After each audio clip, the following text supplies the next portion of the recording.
The elevator hummed quietly as it carried Diego up to the 47th floor of the towering glass building in downtown Manhattan. At 52 years old, he had made this same journey every weeknight for the past 12 years.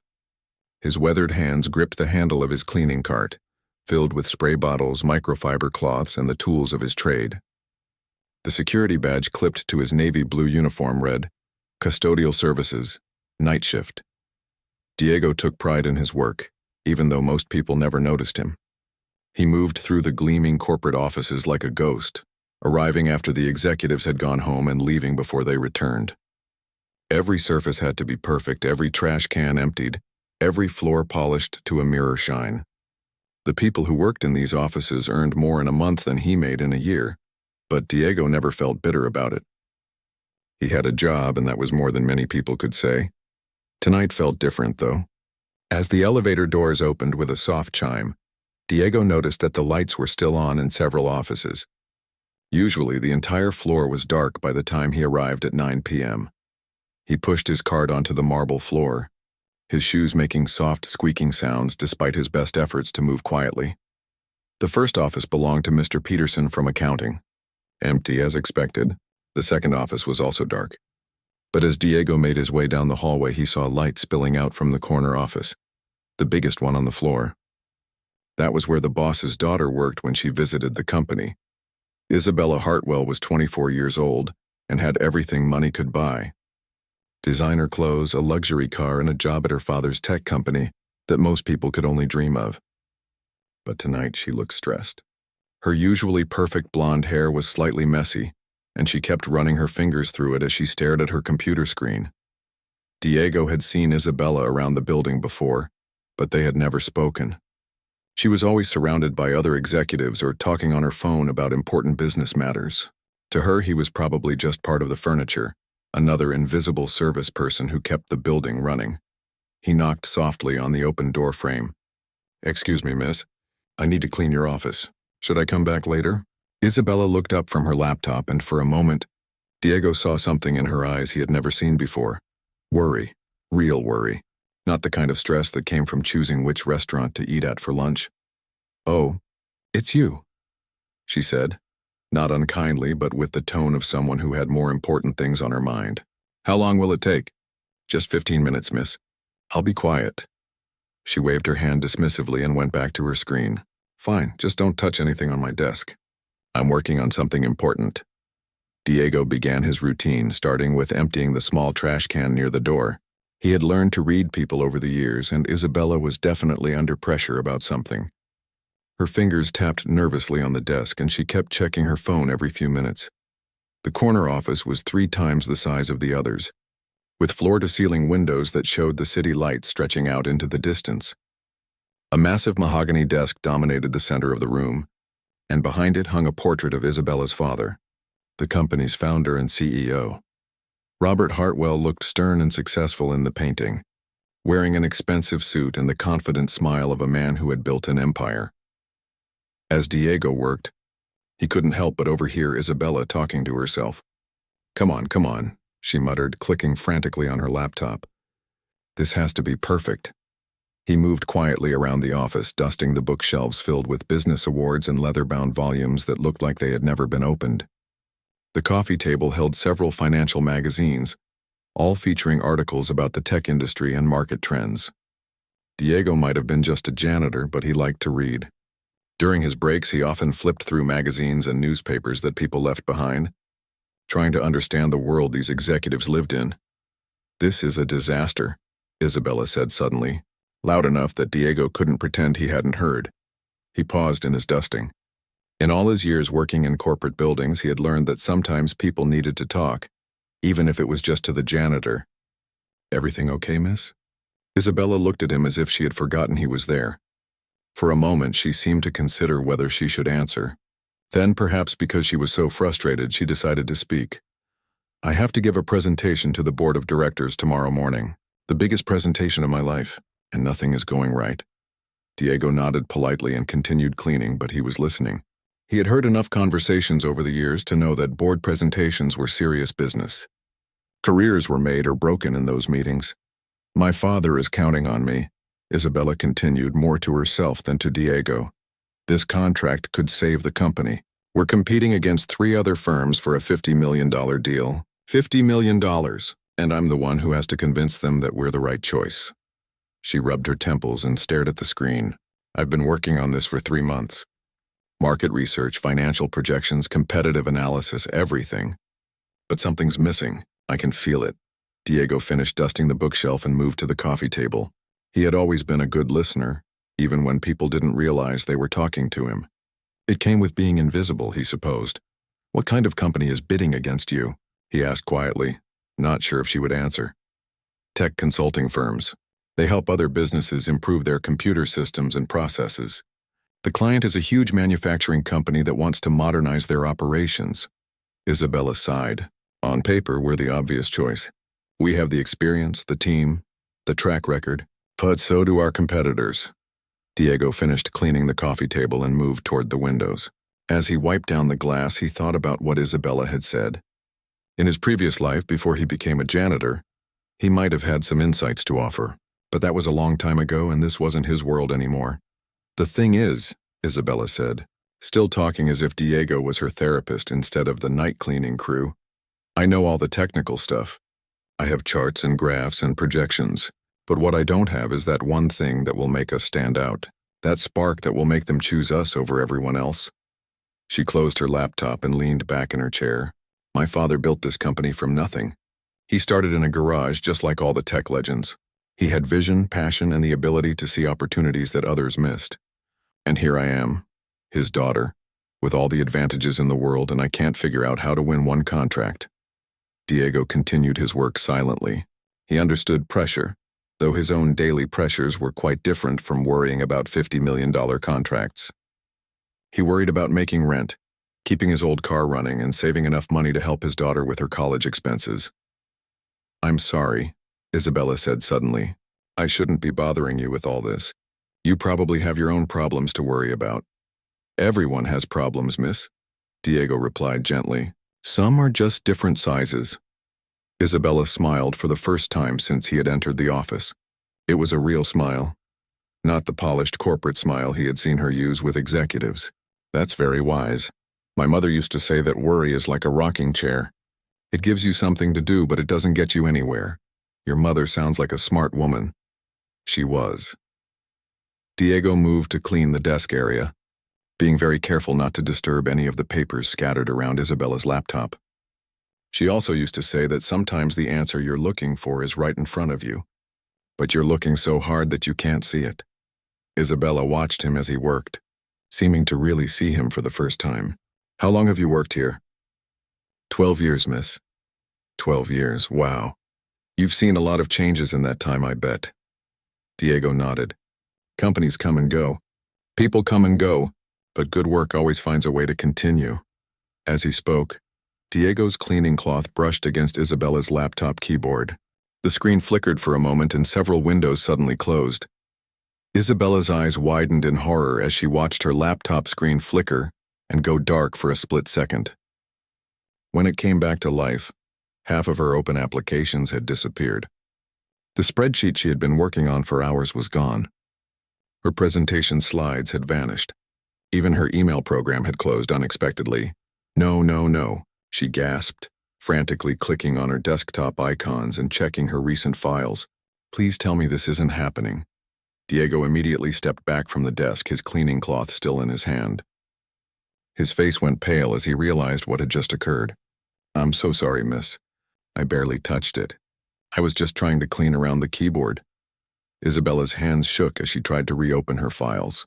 Some of them appeared to be corrupted. Others seemed to have lost several hours of work. The financial projections that had taken her an entire afternoon to perfect were nowhere to be found. This presentation is due in 8 hours, she said, her voice tight with panic. 8 hours! I have to be in that boardroom at 9 a.m. sharp and now everything is ruined. Diego felt sick to his stomach. In 12 years of cleaning offices, he had never caused this kind of problem. Sure, he had accidentally knocked over a coffee cup or moved some papers around, but nothing that could cost someone their job. And he knew enough about corporate life to understand that this wasn't just any presentation. This was the kind of high-stakes meeting that could make or break careers. "Maybe I can help," he offered weakly. "I could call someone from IT. There might be a way to recover the files." Isabella laughed bitterly. "The IT department went home 6 hours ago. And even if I could reach them, what are they going to do? Wave a magic wand and bring back my work?" She put her head in her hands, and for a moment Diego thought she might cry. This powerful, confident young woman who had everything handed to her on a silver platter suddenly looked very young and very scared. "My father is going to kill me," she whispered. "This was supposed to be my big moment. My chance to prove that I belong in this company, that I'm not just here because of my last name." Diego had heard enough office gossip over the years to know the truth about Isabella's situation. The other employees whispered that she was spoiled and unqualified, that she only had her job because Daddy owned the company. Some of them resented her fancy clothes and expensive car. Others made jokes about how she would never last 5 minutes in the real world. But seeing her now, Diego realized that those whispers might have been unfair. The stress on Isabella's face was genuine. The pressure she felt was real. Whether she had earned her position or not, she was about to face a room full of executives who expected results, and she was terrified of letting everyone down. "Look, miss," Diego said gently, "I know I caused this mess, and I take full responsibility, but panicking isn't going to fix anything. Why don't you tell me exactly what you lost, and maybe we can figure out a way to rebuild it?" Isabella looked up at him with surprise. "You want to help me redo my presentation?" "I want to help fix what I broke," Diego replied. "I may not know much about business, but I know how to work hard. And I know that 8 hours is longer than it seems when you're focused." For a moment, Isabella just stared at him. Then she seemed to make a decision. "Okay, but I have to warn you, this isn't going to be easy. This presentation covers market analysis, competitive positioning, technical specifications, financial projections, and implementation timelines. It's not exactly simple stuff." "I understand," Diego said, though he wasn't entirely sure he did. "Where do we start?" Isabella reopened her laptop and began checking which files could be recovered. "Well, the good news is that most of my research documents are still here.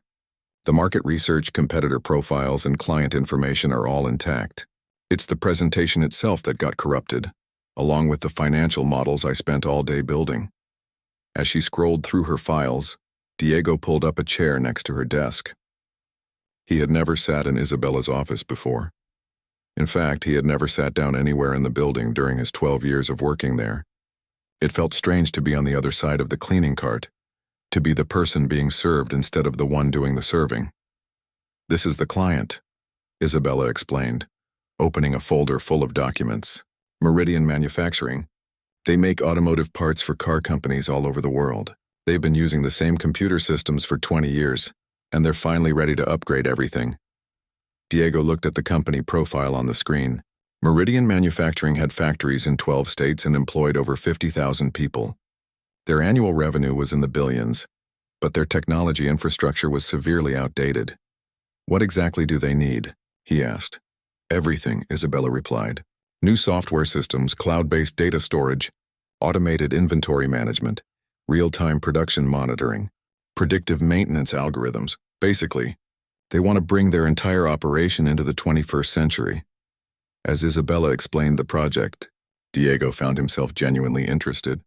He had always been curious about how large organizations worked, how all the different pieces fit together to create something bigger than the sum of its parts. During his years of cleaning corporate offices, he had picked up bits and pieces of knowledge about business operations, but he had never seen the full picture before. "So what makes your father's company different from the competitors?" Diego asked. Isabella paused, and Diego could see her struggling with the answer. "Well, we have more experience with manufacturing clients, and our technical team is very skilled.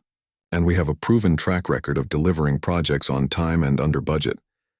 But so do the other companies bidding for this contract, right?" "Right," Isabella admitted. "That's the problem.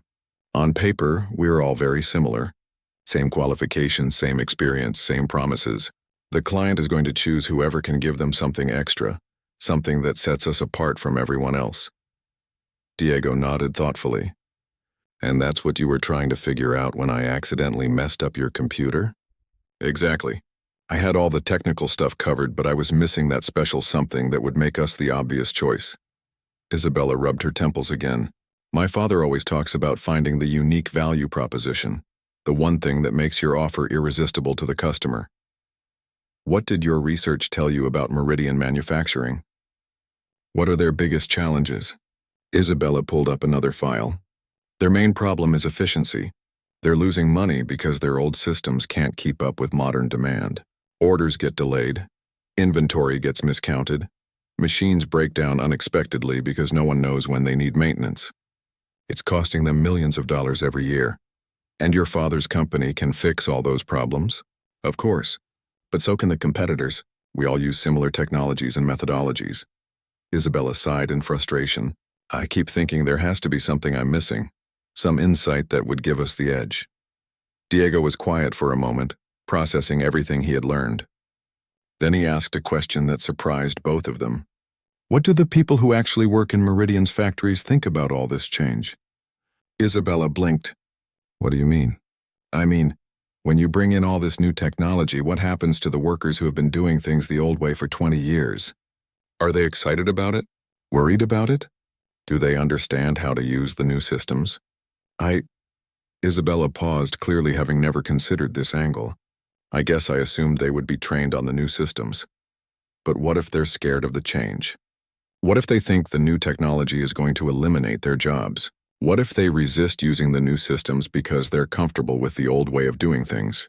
Isabella stared at Diego with growing amazement. You're absolutely right. I've been so focused on the technical aspects that I never thought about the human element. The most sophisticated computer system in the world is worthless if the people who are supposed to use it don't want to or don't know how to. For the first time since the computer mishap, Isabella smiled. It wasn't a big smile, but it was genuine. That's actually a really important insight. Change management and employee adoption are huge factors in whether these technology implementations succeed or fail. Diego felt a strange pride at her recognition, but he tried to stay focused on the problem at hand. So maybe that's your unique value proposition. Maybe your father's company doesn't just implement new technology. Maybe you help companies manage the human side of change too. Isabella's eyes lit up. Yes, that's exactly right. We don't just deliver systems. We deliver successful transformations. We make sure the technology actually gets used properly and delivers the promised results. She grabbed a notepad and started writing furiously.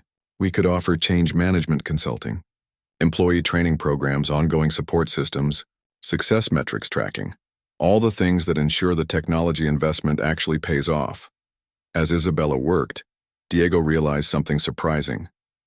Despite her privileged background, despite the advantages she had been given, Isabella was actually quite smart.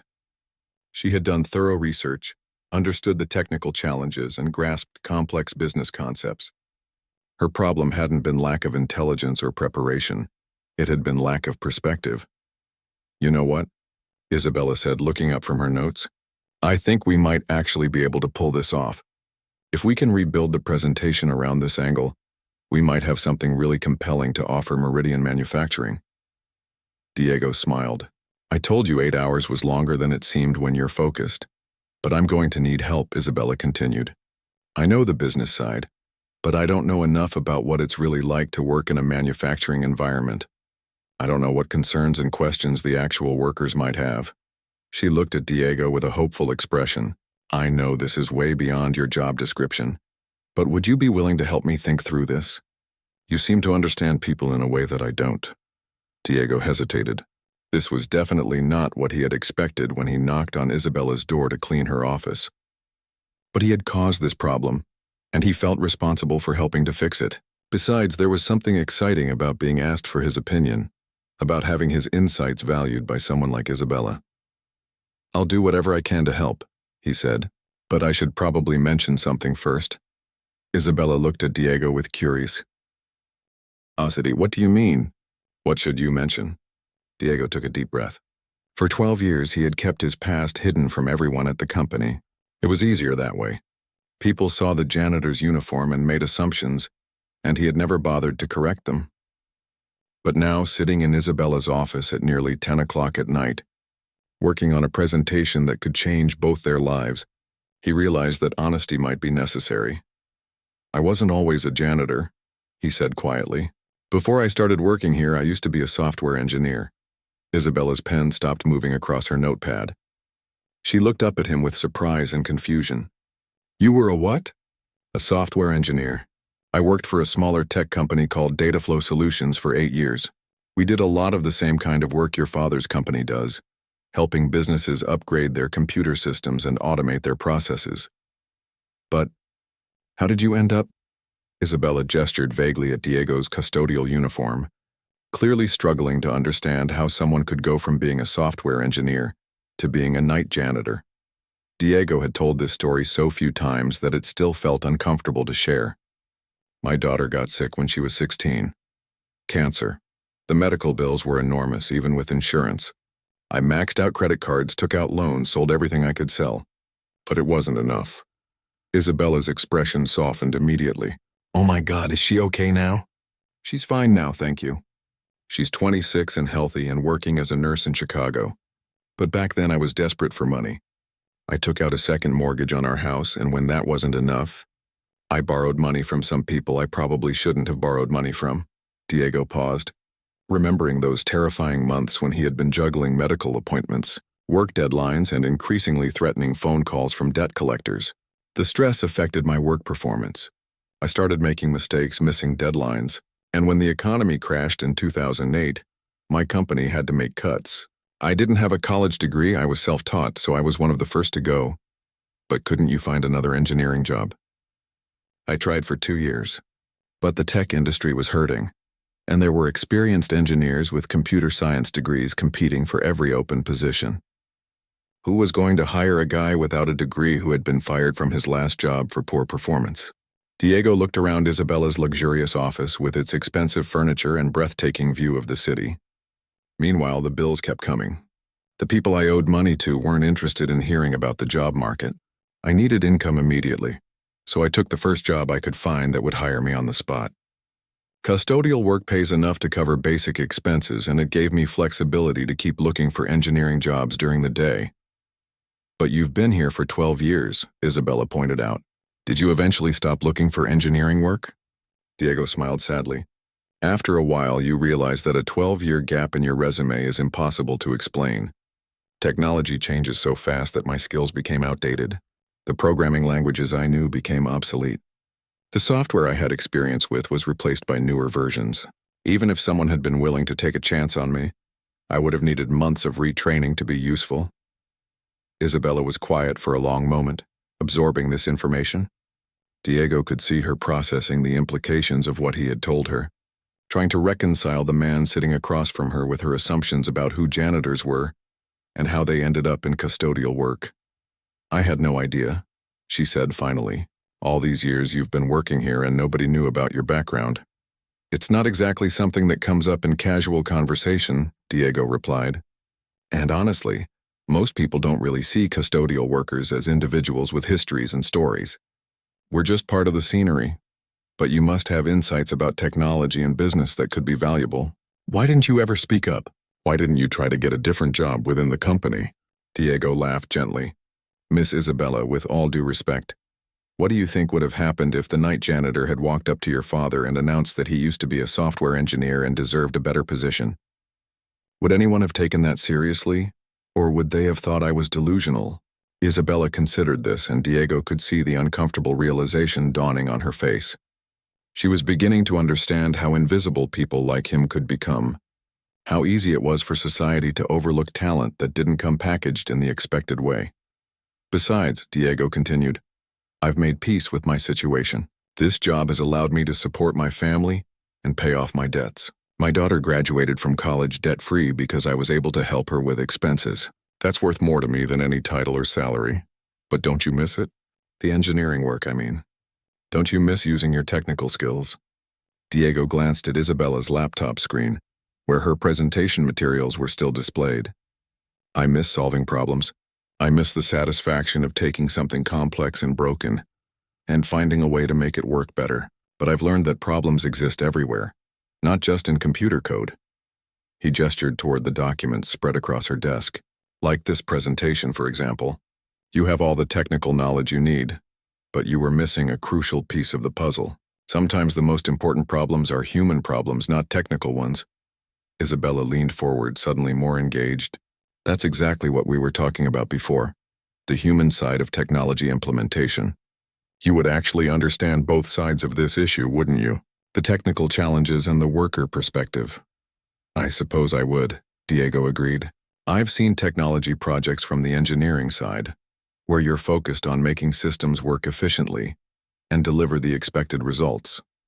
But I've also spent 12 years working in jobs where people don't always have a voice in the decisions that affect them. What kinds of things do workers worry about when new technology gets implemented? Diego thought about his own experience, as well as conversations he had overheard during his years of cleaning offices. The biggest fear is job loss. People worry that automation means they won't be needed anymore. Even when companies promise that technology will create new opportunities, workers have heard those promises before. Isabella was taking notes again, writing down everything Diego said. What else? Training is a huge concern. Most workers want to do a good job, but they're scared of looking stupid or incompetent when they're learning new systems. Especially older workers who didn't grow up with computers. They worry that they'll be too slow to adapt. That makes sense. And then there's the issue of trust, Diego continued. Workers often feel like technology is being imposed on them without their input. They see new systems as evidence that management doesn't trust them to do their jobs properly. If you want people to embrace change, you have to involve them in the process and show them how the changes will make their work easier, not harder. Isabella was writing furiously now, filling page after page with notes. This is incredible. These are exactly the kinds of insights that could set our proposal apart from the competition. We're not just selling technology, we're selling successful change management. There's something else to consider, Diego added. A lot of these technology implementations fail because companies focus on the flashy new features instead of solving the real problems workers face every day. What do you mean? I mean, if you're a factory worker and you're struggling with a poorly designed workflow that wastes time and creates frustration, you don't care about fancy dashboards and real-time analytics. You want someone to fix the workflow first. The technology should solve existing problems, not create new ones. Isabella nodded enthusiastically. So we need to understand Meridian Manufacturing's current pain points from the worker's perspective, not just from management's perspective. Exactly. And we need to show them how our proposed solutions will address those specific problems in ways that make workers' jobs better, not just more efficient. For the next hour, Diego and Isabella worked together to rebuild her presentation from this new angle. Instead of leading with technical specifications and cost savings, they structured the proposal around understanding and addressing the human challenges of technological change. Isabella was amazed by Diego's ability to translate complex technical concepts into language that anyone could understand.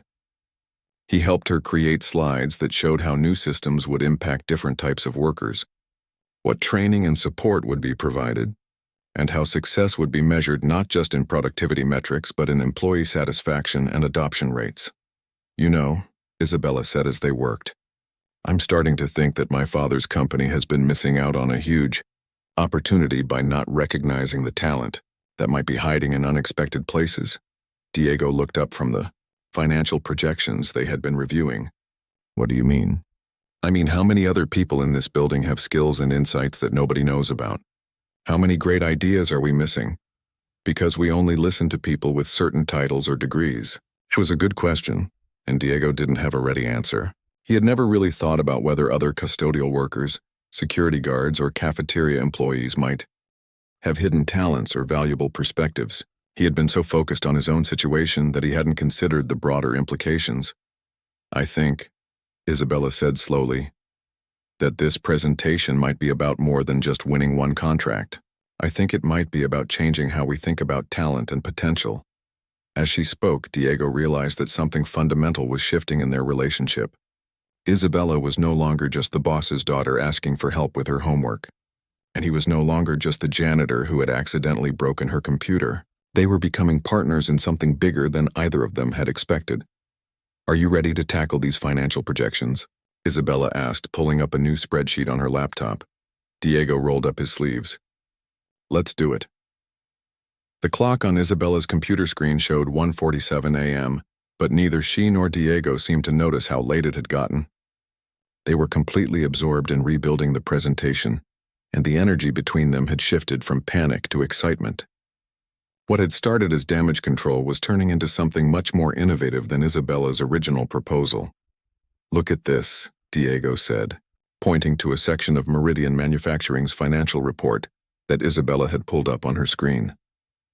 "They're spending almost $2 million a year just on equipment repairs and replacements that could be prevented with proper maintenance scheduling."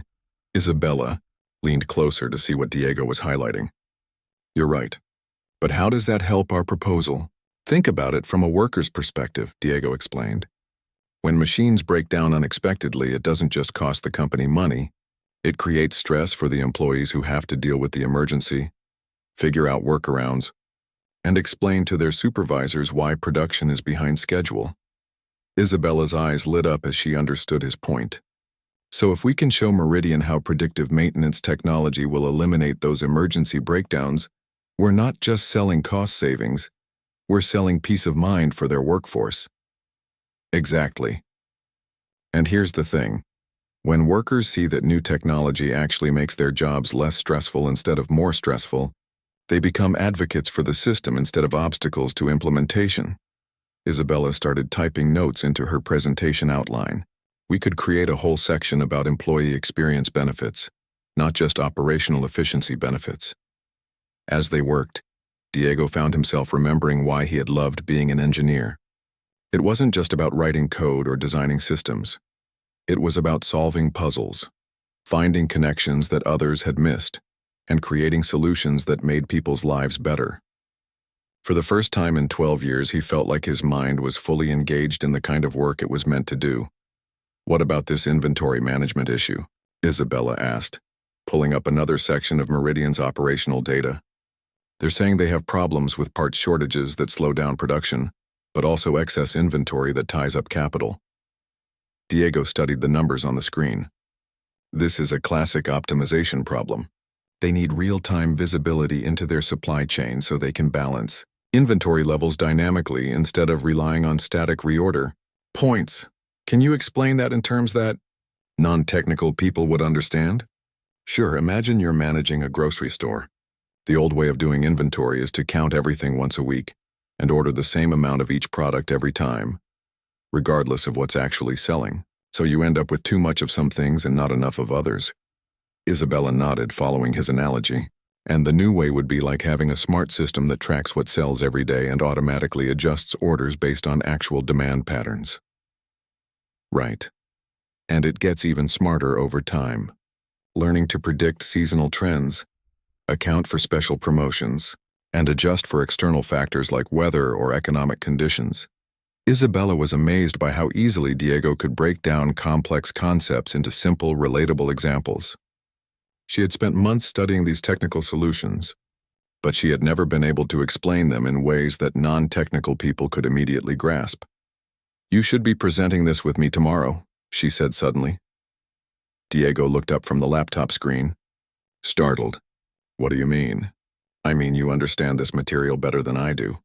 You can explain it in ways that make sense to people who aren't engineers. And you bring a perspective that I could never bring. The perspective of someone who has actually implemented these kinds of systems and understands what makes them succeed or fail." "Miss Isabella, I appreciate the thought, but I don't think your father's board of directors is ready to hear a presentation from the night janitor." Isabella was quiet for a moment, considering Diego's words. She knew he was probably right about the board's likely reaction, but that realization bothered her more than she expected it to. "That's a problem with the board, not with you," she said finally. "If they can't see past your job title to recognize your expertise, then they're the ones with the limitation." Diego smiled at her idealism, but he also saw the naivety in it. "The world doesn't always work the way we think it should work, miss. Sometimes the best thing we can do is work within the system we have instead of trying to change everything at once."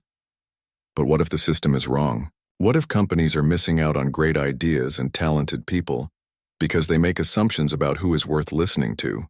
It was a question that Diego had asked himself many times over the years, but he had learned to accept things as they were rather than waste energy fighting battles he couldn't win. "Maybe you're right," he said.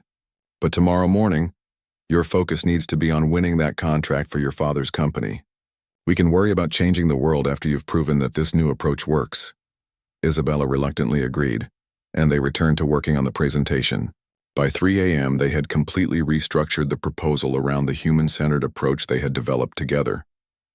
Instead of leading with technical specifications, the presentation now started with an analysis of Meridian, manufacturing's workforce challenges, and showed how each proposed technology solution would address specific employee concerns. They had created detailed implementation timelines that included extensive worker training programs, change management support, and ongoing communication strategies. They had developed success metrics that measured not just productivity improvements, but also employee satisfaction, system adoption rates, and long-term sustainability of the changes. Most importantly, they had crafted a narrative that positioned Isabella's father's company not just as technology implementers, but as partners in organizational transformation. The proposal promised that Hartwell Technologies would work closely with Meridian's employees at every level to ensure that new systems actually delivered the promised benefits. "Think we've got something really special here," Isabella said, scrolling through the completed presentation slides. "This is completely different from anything our competitors are likely to propose." Diego nodded, feeling a satisfaction he hadn't experienced in years. "It addresses the real reasons why technology projects succeed or fail, instead of just focusing on the technical features. And it shows that we understand Meridian's business from the ground up, not just from the executive level." As they put the finishing touches on the presentation, Isabella found herself looking at Diego with growing respect and admiration. She had started the evening thinking of him as just the janitor who had accidentally broken her computer, but over the course of 6 hours, she had discovered that he was one of the smartest and most insightful people she had ever worked with. "Can I ask you something?" she said as they saved the final version of the presentation files. "Of course. Don't you feel angry about how things turned out? I mean, you clearly have so much to offer, and you've been stuck in a job that doesn't use any of your talents." Diego considered the question carefully. "I used to feel angry," he admitted. "For the first few years, I was bitter about the unfairness of it all. I felt like the world had cheated me out of the life I was supposed to have. What changed? My daughter, mostly. Watching her fight cancer when she was just a teenager taught me that life doesn't owe us anything. We get dealt whatever hand we get dealt, and our job is to play it as well as we can." Isabella was struck by the wisdom in Diego's words, but also saddened by the resignation she heard in them. But what if you could play a better hand?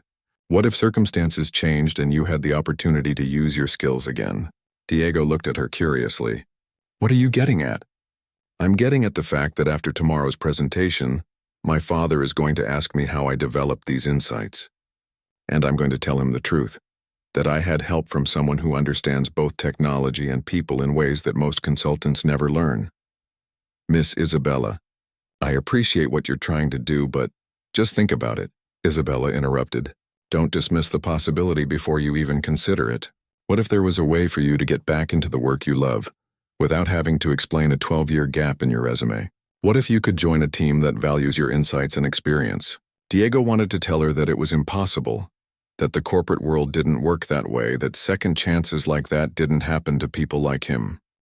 But looking at Isabella's earnest expression, seeing the genuine respect and partnership they had developed over the course of the night, he found it harder to dismiss her optimism. "We should probably focus on getting you ready for tomorrow morning," he said, deflecting from the uncomfortable hope that was starting to build in his chest. Isabella sensed his discomfort and decided not to push further. "You're right. Let's run through the presentation one more time to make sure I can deliver it smoothly." They spent the next hour rehearsing the key points, with Diego playing the role of skeptical board members asking tough questions. His years of experience in corporate environments had given him a good sense of how executives thought and what kinds of concerns they would raise. "Remember," Diego coached, "when they ask about implementation risks, don't just give them technical answers. Talk about change management strategies and employee engagement plans. Show them that you've thought about all the human factors that could make or break this project." Isabella practiced her responses until she felt confident she could handle any question the board might throw at her. As the sun started to rise over the Manhattan skyline, casting golden light through the office windows. She realized that she felt more prepared for this presentation than she had ever felt about anything in her professional life. "I think I'm ready," she said, closing the laptop and stretching her tired muscles. Diego looked at his watch and was shocked to see that it was almost 6 a.m. His shift was supposed to end at 6, and he hadn't finished cleaning the rest of the floor. But somehow that didn't seem important anymore. "You're going to do great," he told Isabella sincerely. "You understand this material inside and out, and more importantly, you understand why it matters. That's going to come through in your presentation." Isabella smiled, feeling a confidence she had never experienced before. But she also felt something else, a sense of partnership and collaboration that she had never found in her previous work relationships. "Thank you," she said, "for everything. I know this started as an accident, but I can't imagine how I would have figured any of this out without your help." Diego stood up and pushed his cleaning cart toward the door. "Good luck this morning, miss. I'll be thinking about you."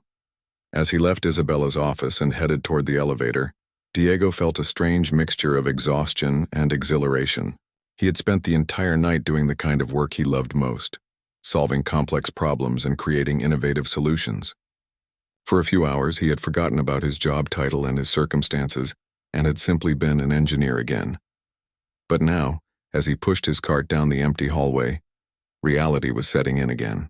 In 2 hours, Isabella would be presenting their ideas to the board of directors, and he would be going home to sleep before starting another night of cleaning offices. The elevator doors closed, and Diego descended back to his world. At exactly 9 a.m., Isabella walked into the boardroom of Hartwell Technologies carrying her laptop and a confidence she had never felt before. The room was intimidating, a massive mahogany table surrounded by leather chairs, floor-to-ceiling windows overlooking the city, and portraits of the company's founders lining the walls. 12 executives sat around the table, including her father, Robert Hartwell, who gave her an encouraging nod but couldn't hide the concern in his eyes. These men and women represented decades of business experience, millions of dollars in deals, and the kind of corporate wisdom that could make or break careers with a single decision. Isabella had attended board meetings before, but always as an observer. Today she was center stage, and everyone in the room knew that the company's future depended on her ability to win the Meridian manufacturing contract. "Good morning, everyone," Isabella began, connecting her laptop to the presentation system. "Thank you for being here. I know we're all aware of how important this proposal is for the company's growth strategy." She clicked to the first slide, which showed a simple question. What makes a technology implementation truly successful? "Before I show you our proposal for Meridian manufacturing," Isabella continued, "I want to share some insights that changed my entire approach to this project." The board members exchanged glances. This wasn't how proposals usually began. Most presentations jumped straight into technical specifications and cost projections, but Isabella had their attention. "Last night I had a conversation that opened my eyes to something we've been missing in our approach to these large-scale implementations. We've been so focused on delivering cutting-edge technology that we've overlooked the most critical factor in whether these projects succeed or fail." She clicked to the next slide, which showed statistics about technology project failure rates. 70% of digital transformation projects fail to achieve their stated objectives. The reason isn't usually technical problems, it's human problems. Robert Hartwell leaned forward slightly. His daughter was speaking with a clarity and conviction he had never heard from her before. The people who actually have to use these new systems every day are often the last ones consulted about what they need or how the changes will affect their work, Isabella explained. And when workers feel excluded from the process, they become obstacles to success instead of partners in transformation. She spent the next 20 minutes walking the board through Meridian manufacturing's situation from this new perspective.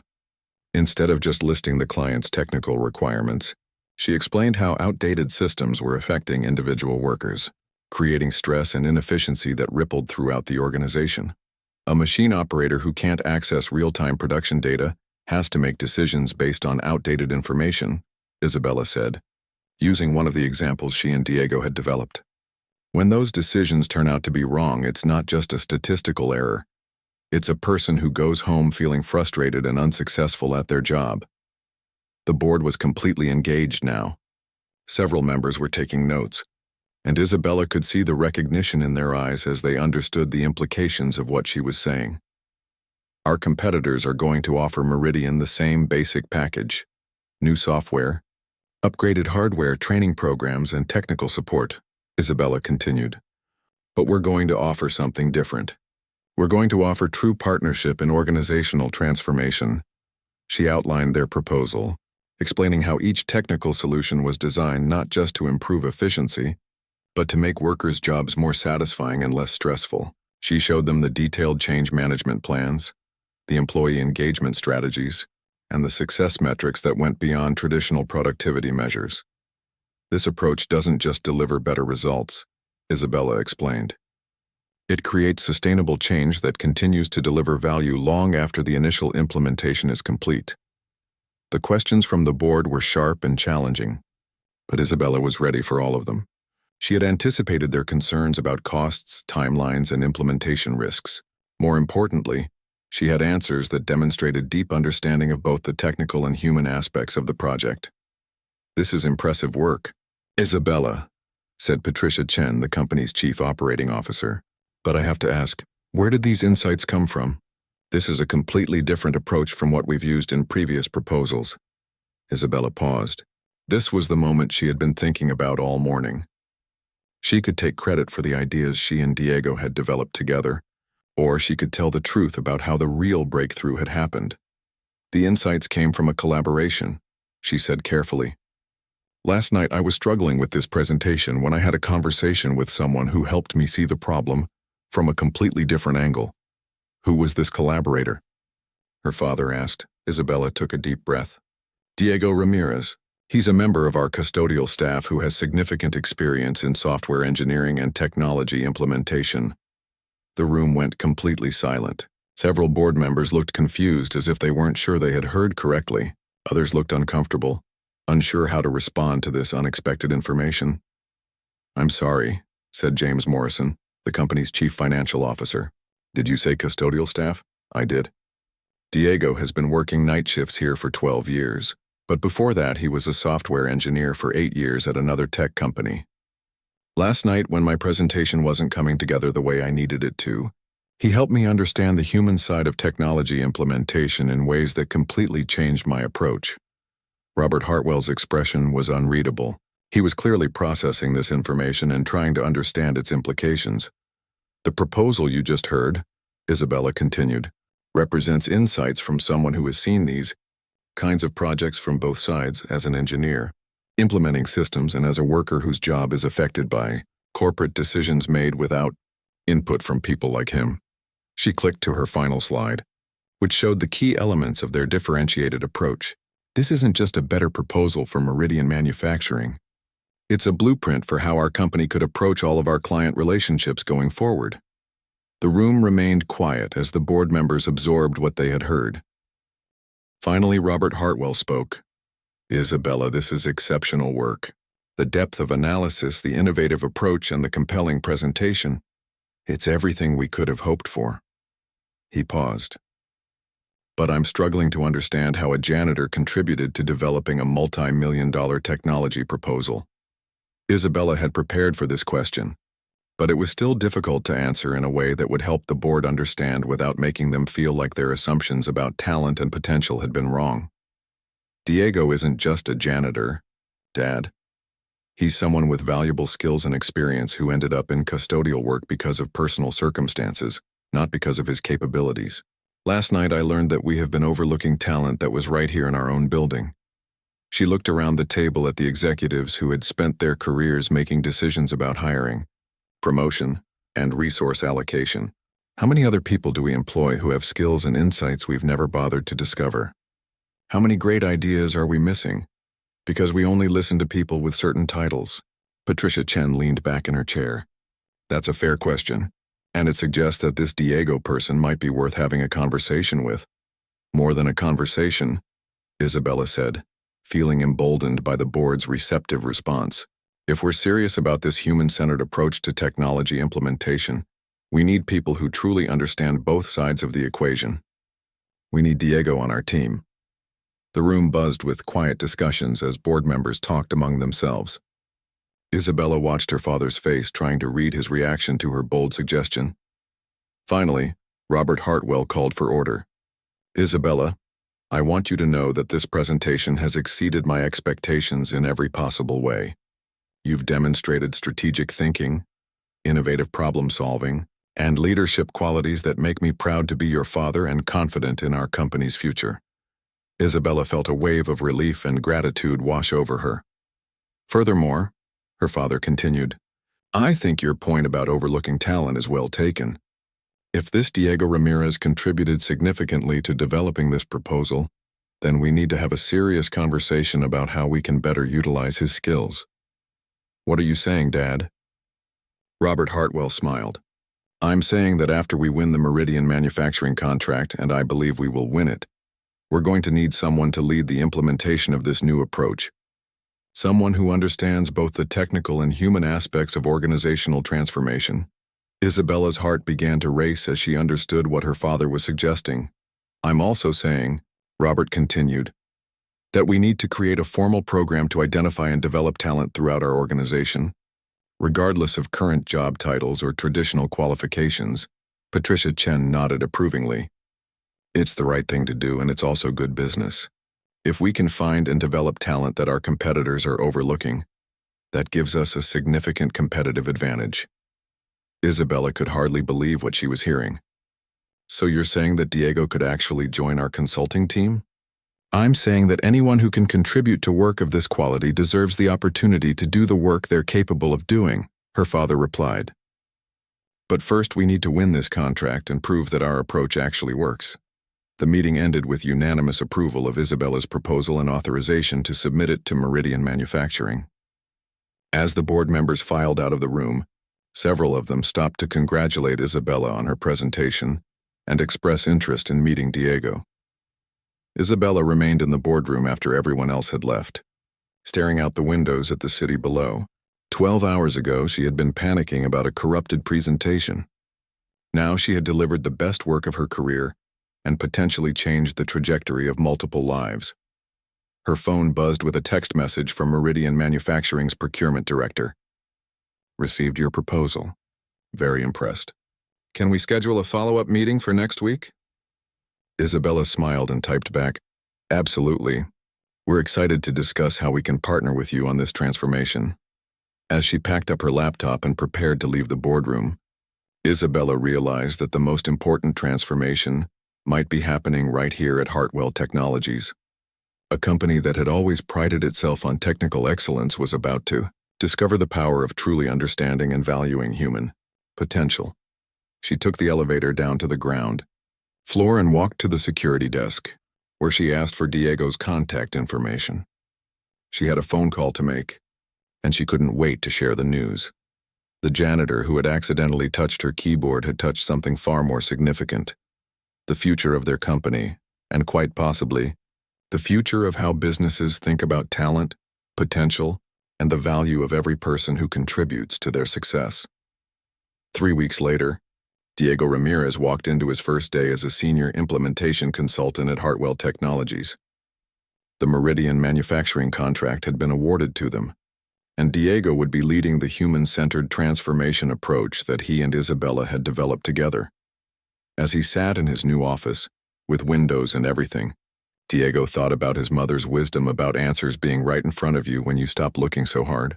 Sometimes, he reflected, the most extraordinary opportunities come from the most ordinary moments, and the most important connections happen when we're brave enough to see people as they truly are, rather than as their circumstances might suggest.